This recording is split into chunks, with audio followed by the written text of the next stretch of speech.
એટલે શું કહેજો, આજે ડમ્પર ચાલક દ્વારા એક બાઇકને અડફેટમાં લીધી છે અને અકસ્માત સર્જાયો જુવાપુરા રસ્તા પર. મારું નામ એઝાઝ ખાન બડાન, સામાજિક કાર્યકર્તા, ઇન્સાફ ગુજરાત.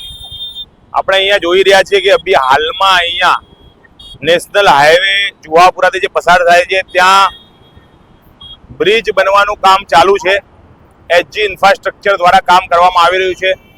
રેલિંગોને નીકળવાનું કામ ચાલી રહ્યું છે. પણ ન જાણે કેમ અમદાવાદ પોલીસ દ્વારા ટ્રાફિક પોલીસ આ બાબતે ટ્રાફિક નિયમન કરી શકતી નથી. ઘણા સામાજિક કાર્યકર્તાઓ, રાજકીય આગેવાનો દ્વારા વારંવાર રજૂઆત કરવામાં આવી છે. તદુપરાંત અહીંયા મોટા વાહનો પર પ્રતિબંધ હોવા છતાં, નારોળવાળો બ્રિજ બંધ હોવા છતાં આખો દિવસ અને આખી રાત 24 કલાક અહીંયા મોટા વાહનોનું ભારણ રહે છે. કમિશનર સાહેબે જે બી પરમિટ આપવાના હોય પરમિટમાં કટોતી કરવાની જરૂર છે. કેમ કે હાલમાં અહીંયા બ્રિજનું કામ શરૂ થઈ રહ્યું છે. ટૂંક સમયમાં ટ્રાફિકની વિકરાળ સમસ્યા અહીંના સ્થાનિક લોકો, સૌરાષ્ટ્રથી અવરજવર કરતા લોકો તેમજ મહારાષ્ટ્રને જોડતા લોકો આ રોડ છે અને આ તમામ લોકો અહીંયા પરેશાન થાય છે. પણ ન જાણે કેમ આ બધી વસ્તુઓને ઘોળીને પી જવાનું કામ ચાલી રહ્યું છે. એકંદરે એવું લાગી રહ્યું છે અને અહીંયા લોકોની ચર્ચા એવી છે કે ટ્રાફિક પોલીસ દ્વારા વહીવટ કરવાનું કામ ચાલી રહ્યું છે તેવા આક્ષેપ થાય છે.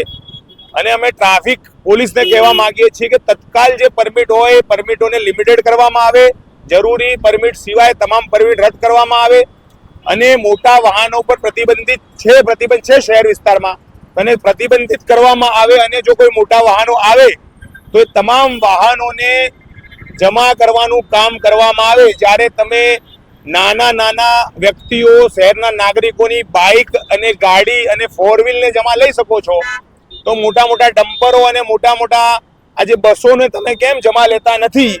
શું તમારું મળતિયાપણું ચાલી રહ્યું છે? એ જનતાનો એક સવાલ છે.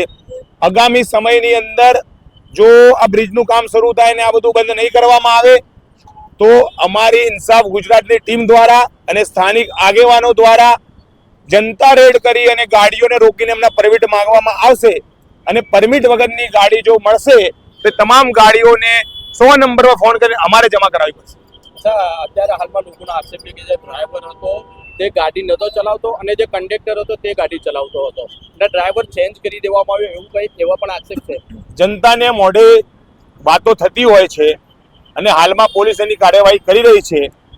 લોકોને એવું કહેવું છે કે કયા કલરની ટી શર્ટ, કઈ પીળા અને કાળા કલરના કપડાં પહેર્યા હતા.